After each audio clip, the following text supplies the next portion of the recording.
tenemos el agrado de recibir a un viejo amigo, Juan Carlos Schmidt, que es el secretario general del Sindicato de Dragado y Balizamiento. Schmidt es un hombre, uno de los muy lúcidos del sindicato. Además es el vocero de la CGT. Y un hombre que viene peleando por los intereses marítimos, yo creo que de toda la vida. Bueno, nos formamos ahí, ¿no? Juan Carlos, gracias por venir. Yo decía que hemos pasado por periodos no de altibajos, de muy bajos. ¿Cuál sería la situación hoy con respecto a todo el sector? Porque vos sos un hombre que tenés una visión amplia. Yo justamente ayer estuve en un panel con los economistas para el desarrollo y señalábamos con la perspectiva sindical cuáles eran los puntos que a nuestra interpretación faltan para ingresar a la etapa del desarrollo. Indudablemente este crecimiento fabuloso que ha tenido la Argentina del 2003 en adelante ha traccionado también al sector portuario y marítimo, a todo el complejo portuario y marítimo. Pero para ingresar a la etapa del desarrollo y de la planificación creo que todavía falta. Nosotros nada más pensemos, Leslie, que si la frontera agrícola va a 150 millones de toneladas, el actual sistema portuario, ferroviario, carretero y de transferencia de carga colapsa. Es decir, si nosotros vamos a un crecimiento con un desarrollo acentuado, hay que pensar para la Argentina de los próximos 20, 30 años, y ahí requiere de una mirada mucho más profunda. Yo creo que no se ha planificado porque nunca se pensó que íbamos a llegar a estos niveles de producción. Recuerdo que el gobierno de Alfonsín se habló de 1 millón de toneladas. 28 millones de toneladas.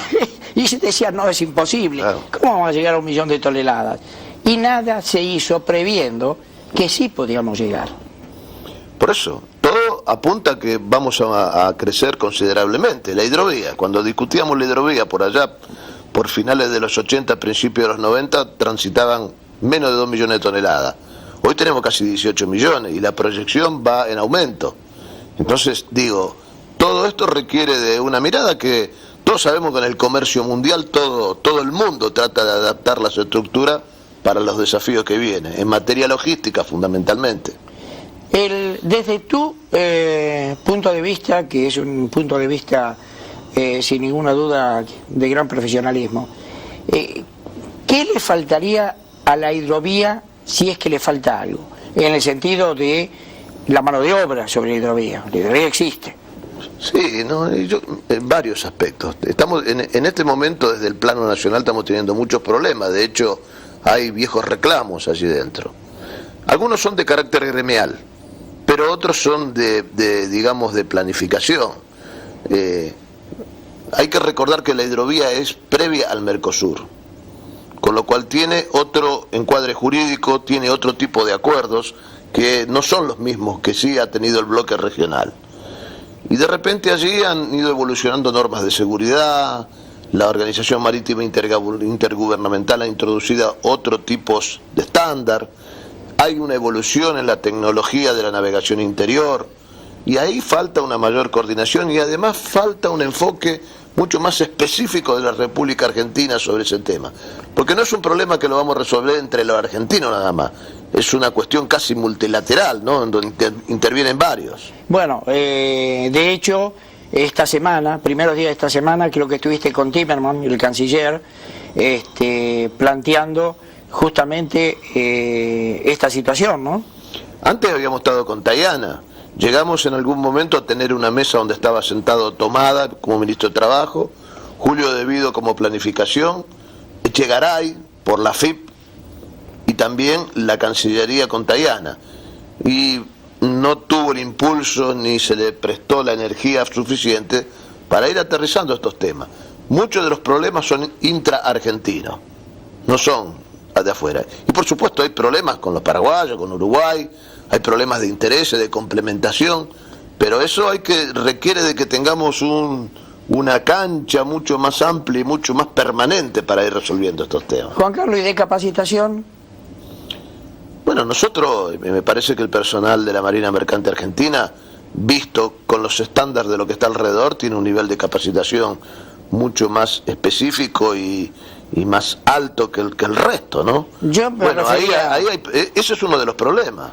Yo me refería a la capacitación, porque si ambos estamos navegando el río, vos tenés el carnet para conducir camiones y otro tiene el carnet para conducir motocicletas, seguro que en algún momento algún tipo de accidente se va a producir, porque hoy los barcos son cada vez más grandes, los trenes de barcaza son cada vez más grandes, y mientras Argentina se capacita, y sobre esto vamos a hablar después con Sergio Dorrego, que es el director de la Escuela Nacional de Náutica, que si bien el accidente que hubo en el río no pertenece a la gente que él prepara, pero sí tiene conciencia absoluta de lo que significa la capacitación. Bueno, eso es vital, y la coordinación.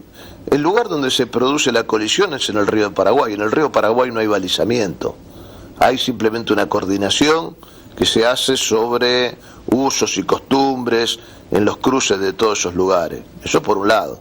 Hay que tener en cuenta que eso, donde ocurrió el accidente, no hay balizamiento, no hay señalamiento.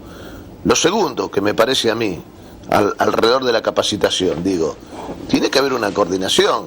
Efectivamente, si nosotros tenemos un comando en un puente que tiene una gran capacitación y el que viene de vuelta encontrada o viene de bajada no tiene lo mismo, estamos con dificultades. Hay que ir buscando esa unificación de criterios alrededor de todo esto, como ha sucedido en las vías que atraviesan varios países en otras partes del mundo. No se puede exigir, ¿no?, que se capacite. Me parece que tiene que haber acuerdos, porque, reitero, estos son acuerdos multilaterales, intervienen intereses de varios países y además muchas veces interviene también la capacidad empresaria, ¿no? Yo suelo decir, muchas veces armadores que están, digamos, radicados del otro lado de la frontera con el Paraguay también operan de este lado. Entonces digo, ahí también tiene que haber un diálogo social donde todos apuntemos en la búsqueda de un mismo objetivo. Si la proyección de la carga está indicando que hay aumento de los volúmenes, lo mejor es que tengamos diálogo social, buen estándar de capacitación, salarios dignos, condiciones de trabajo igualitarias. Para que los televidentes comprendan un poco más esto, por condiciones desfavorables a la Marina Mercante Argentina, los armadores se fueron a Paraguay y a Bolivia, donde tenían mucho más flexibilización en todos los órdenes, lo cual en la exageración llevó a problemas posteriores, ¿no es cierto? Es decir, cuando vos liberas todo y bueno, algún problema se crea. Y hoy lo que se está procurando es que todas esas empresas argentinas que se radicaron en Paraguay y en Bolivia vuelvan a la bandera argentina. El tema está que necesitamos una ley de marina mercante flexible, amplia, generosa, que tiente a que los armadores vuelvan a la bandera. Desconozco en qué estadio nos encontramos en ese sentido. No, bueno, eso creo que está en el Parlamento y me parece que había varios proyectos. Permanentemente todos los sindicatos del sector, tanto en ultramar como en la navegación interior, te están pidiendo que haya esto, porque esto va a señalar, digamos, una guía en el fomento y en el desarrollo de la industria marítima. Me parece que eso es vital, pero por eso digo que hay cuestiones que no son de carácter reivindicativo. Yo cuando he estado con la presidenta se lo he señalado con total claridad. Nadie está discutiendo los salarios, que son buenos en el sector. Lo que se está discutiendo es una política. Si hay problemas, el problema no es contra los armadores o únicamente gira alrededor de los armadores, es un problema de carácter político. Hay problemas aduaneros, hay problemas impositivos, hay problemas de incorporación de equipos nuevos, hay problemas del manejo de la carga, es decir, hay una serie de inconvenientes que los tiene que resolver el Estado justamente para generar estas condiciones de las que usted habla. ¿Qué quiero decir con esto? No solamente hay alguna picardía del sector empresario, también hay deberes que tenemos que hacer desde el Estado Nacional. Bueno, cuando hay decisión política sobre determinadas cosas, las cosas funcionan y funcionan bien. Porque el Estado, no hay ninguna duda que tiene que ser rector en cosas que son de orden nacional, que no son de orden sectorial. Recuerdo que cuando la hidrovía estaba sin dragar, los barcos tenían que entrar a buscar la carga con casi vacíos, cargar un poquito y después con barcos chicos retirar la carga de esos puertos, ir a aguas profundas frente a Montevideo, y ahí en operaciones que eran riesgosas, pues dependía del viento, y carísimas, se trasladaba ese grano a el barco. El top-off, el alige, todo ese tipo de operaciones. Llegaba un barco con determinado carga de mercadería y tenía que alijar para que los barcos chicos entraran. Hoy se navega las 24 horas con los barcos cargados a full, porque ahora se está en la política de dragar a 36 pies, sí. Con lo cual todo esto, digamos, culminaría por lo menos la parte de vías navegables. Sí, pero también hay que tener algo que, por lo menos es mi opinión, no es la verdad absoluta, porque seguramente hay otros profesionales, otros intereses que tal vez tengan otra mirada. Pero la ruta de ultramar llega hasta Santa Fe.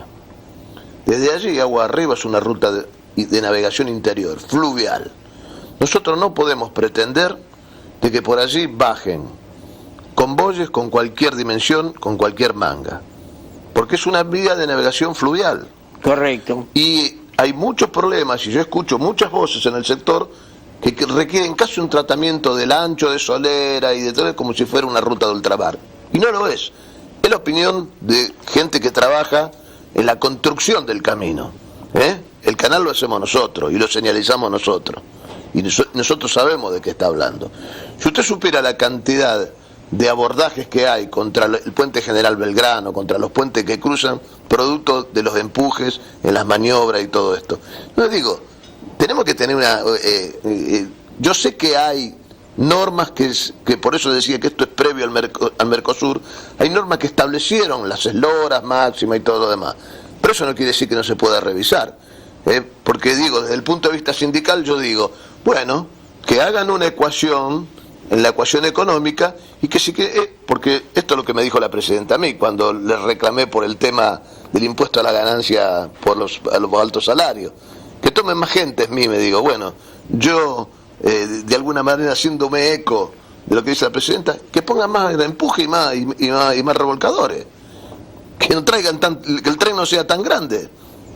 Bueno, en algún momento se pensó en el 10 pies como limitativa para la navegación de Santa Fe aguas arriba, ¿no?